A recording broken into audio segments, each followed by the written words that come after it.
नमस्कार साथियों, मैं आपका साथी अनिल गुर्जर। साथियों, आज के इस वीडियो में हम बात करने वाले हैं, जैसा कि मैंने ऊपर ही लिखा है विषय के सब्जेक्ट में, कि आरएस के पोर्टल पर जब हम बच्चों का वेरिफिकेशन करते हैं, चाहे वो कक्षा 6वीं हो, 7वीं हो, 5वीं, 8वीं, किसी भी संबंध में जब भी हम, चाहे ओलंपियाड परीक्षा हो, एनएमएमएस परीक्षा हो, तो जब हम इस प्रकार से बच्चों का वेरिफिकेशन करते हैं, उनकी जानकारियों में सुधार करते हैं, सत्यापन करते हैं, तो सभी शिक्षक साथियों के साथ एक प्रश्न आता है कैटेगरी के संबंध में।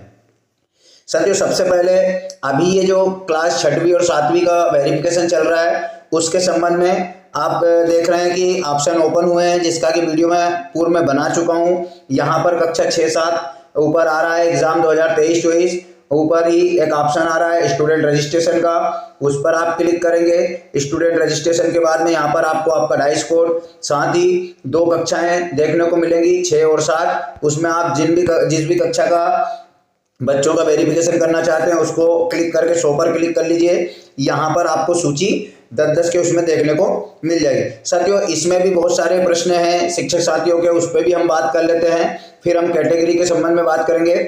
यहाँ पर कुछ स्टूडेंट के सामने डिलीट का ऑप्शन आ रहा है, कुछ के सामने नहीं है।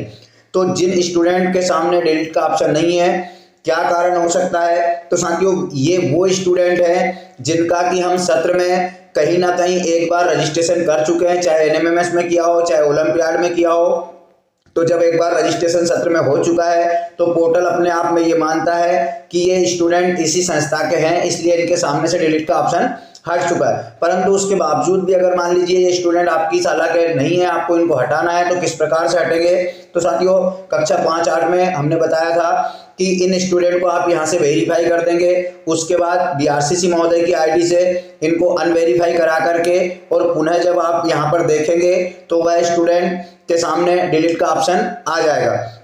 और यहाँ पर आप जो आइकॉन दिया है, एक्शन आइकॉन, इस पर क्लिक करेंगे जब आपको सत्यापन करना हो, और इसमें दिए गए एक डाटा को आप अपने रिकॉर्ड के अनुसार पूरी जानकारी को यहाँ पर फीड करेंगे। इसमें आपको किसी भी प्रकार की गलती नहीं करना है, क्योंकि अगर इसमें गलती हो जाएगी तो बच्चे की मार्कशीट में भी वही छपकर आएगा जो यहाँ पर स्पेलिंग आपने लिखी है, यहाँ पर जो डेट ऑफ बर्थ, माता पिता के नाम लिखे हैं, वही उसकी मार्कशीट में आएगा, जो भविष्य में उसको दिक्कत दे सकता है। अब बात करते हैं साथियों कैटेगरी की।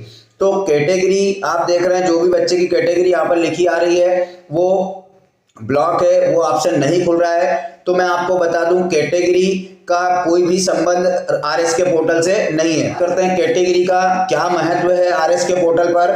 तो मैं आपको लिए चलता हूं पिछले वर्षों की मार्कशीट में। तो हम अभी यहाँ पर 2021-22 से 22-23 का रिजल्ट आ चुका है, उस पर क्लिक करते हैं। यहाँ 22-23 पर क्लिक करेंगे, उसके बाद में हम देखेंगे स्कोर कार्ड को। तो स्कोर कार्ड पे क्लिक करके यहाँ पर किसी भी कक्षा के स्कोर कार्ड को देख लेते हैं। जैसे ही हमने स्कोर कार्ड वाले ऑप्शन पर क्लिक किया तो यहाँ पर बच्चों के स्कोर कार्ड खुलकर हमारे सामने आ चुके, मतलब उनकी मार्कशीटें आ चुकी है। अब इसमें स्कोर कार्ड में कौन कौन सी जानकारी आती है? तो स्कूल का नाम आता है, बच्चे की समग्र आईडी, रोल नंबर आता है, स्टूडेंट का नाम आता है, नाम के साथ आप उसकी गोत्र जोड़ दीजिए जो भी आपके रिकॉर्ड में हो, सरनेम, पिता का नाम, माता का नाम, डेट ऑफ बर्थ, और केवल कक्षा का मीडियम।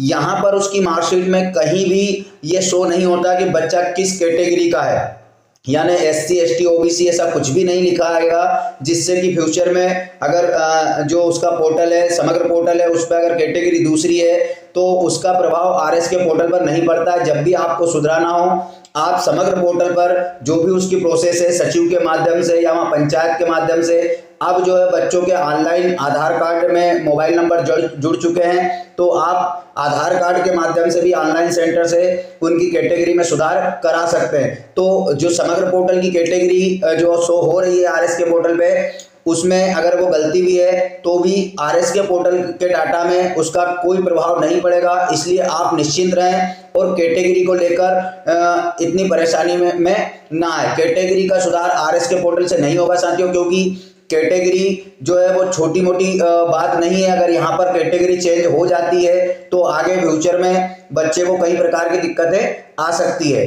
बच्चा स्वयं या आरएस के पोर्टल पे शिक्षक द्वारा कुछ भी उसमें कैटेगरी डाल करके भविष्य में अंक सूची में कुछ भी मतलब जो है दूसरी कैटेगरी बना सकता है। इसलिए यहाँ पर इस कैटेगरी को जो है सीज रखा है, उसमें शिक्षकों को ऑप्शन नहीं दिया है। तो आप निश्चिंत रहे, कैटेगरी का कोई मामला आरएस के पोर्टल पर नहीं है। तो आप इस प्रकार से जो भी बच्चे आपके सत्यापन करना है, भविष्य में सारे काम आरएस के पोर्टल से करने का प्रयास राज्य शिक्षा केंद्र का है, जिसमें कि काम होते रहेंगे। तो आप केवल बच्चों के सही रजिस्ट्रेशन करें, अपने स्वयं के मोबाइल से अपने बच्चों का डाटा देख करके पूरी एक एक जानकारी सही फीड करें। तो ये जो रहेगा वो महत्वपूर्ण रहेगा, बच्चों के विषय चयन महत्वपूर्ण रहेंगे। कार्यों को आप सही भर देंगे तो बच्चे का सही से रजिस्ट्रेशन हो जाएगा। अब इसमें एक प्रश्न और था कि जो बच्चे नहीं दिखाई दे रहे हैं तो उनको क्या करना है। तो साथियों, पहले तो आप प्रयास करें कि जो ऑप्शन आ रहा है स्टूडेंट डाटा सिंक का, इस पर आप क्लिक करेंगे और यहाँ पर से जो कक्षाएं आ रही है इसमें से जिस भी क्लास का आपको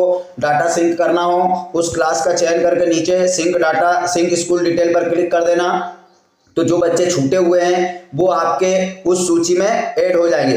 अगर उसके बावजूद भी वो बच्चे नहीं आते हैं तो आप क्या करेंगे कि फिर आपके पास केवल एक ऑप्शन रह जाता है ऐड स्टूडेंट का।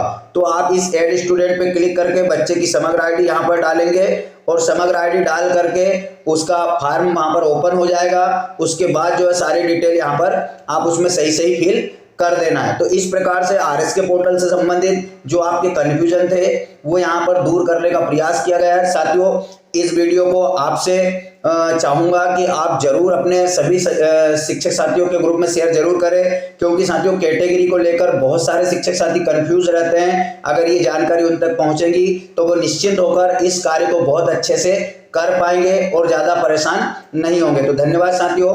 एक और निवेदन है कि जिन शिक्षक साथियों ने अभी तक मेरे चैनल को सब्सक्राइब नहीं किया है वो चैनल को सब्सक्राइब कर लीजिए, ताकि इसी प्रकार की भ्रम से दूर करने वाली जानकारी आपको मेरे चैनल से मिलती रहे और फ्यूचर में आरएस के पोर्टल, शिक्षा पोर्टल या जितने भी शिक्षा विभाग में चल रहे पोर्टल पर कार्य हैं उनके वीडियो के नोटिफिकेशन आपको मिलते रहे। तो धन्यवाद साथियों, मिलते हैं इसी प्रकार की नई जानकारी के साथ अगले वीडियो में। तब तक के लिए जय हिंद।